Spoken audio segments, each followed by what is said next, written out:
think in the immediate aftermath of a loss, a lot of times people are overwhelmed with these questions of why and overwhelmed with feelings of guilt, and it feels intolerable, that emotional state. And so much of the work is learning how to allow that to be there and let the grieving happen without trying to control it or change the way I'm feeling all the time.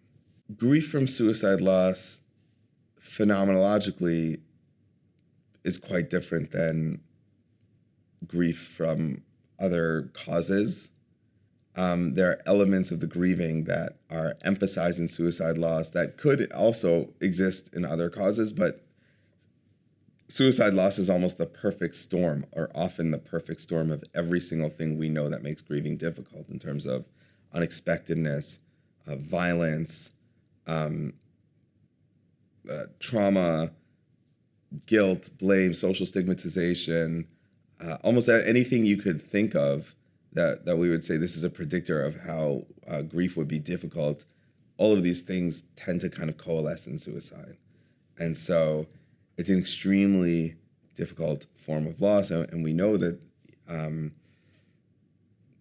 people who have lost loved ones to suicide,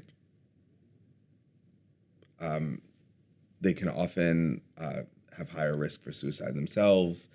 They have higher risk for becoming depressed.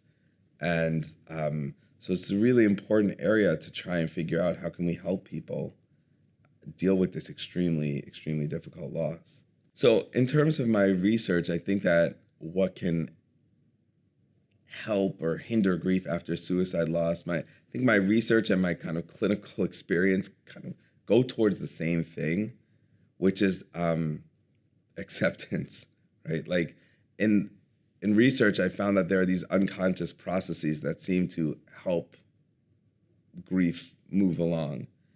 And the one thing we know about the unconscious mind is that the only thing that can really stop it is the conscious mind. That doesn't mean that a person should try to not think about their loss, but it means that the brain has a kind of natural balance of thinking about and not thinking about the loss, and that those times when we're not thinking about the loss may be really important for allowing the unconscious processes to manifest and evolve. And so at the clinical level also, what I'm seeing when I work with people is that people, they're often fighting with themselves in terms of their expectation, this is how I should be grieving, or fighting with themselves about how could I have let this happen. And so working with people to try and create a sense of acceptance of the emotions that are there, of the story and what happened, and tolerating that terrible pain and allowing it to be there.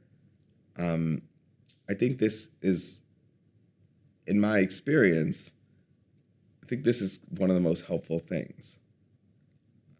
Just allowing people to feel what they feel, to engage with the story as it is, to not try to change it, and to accept how they see things right now, while at the same time knowing that it's going to change and it's going to evolve and it's going to fluctuate.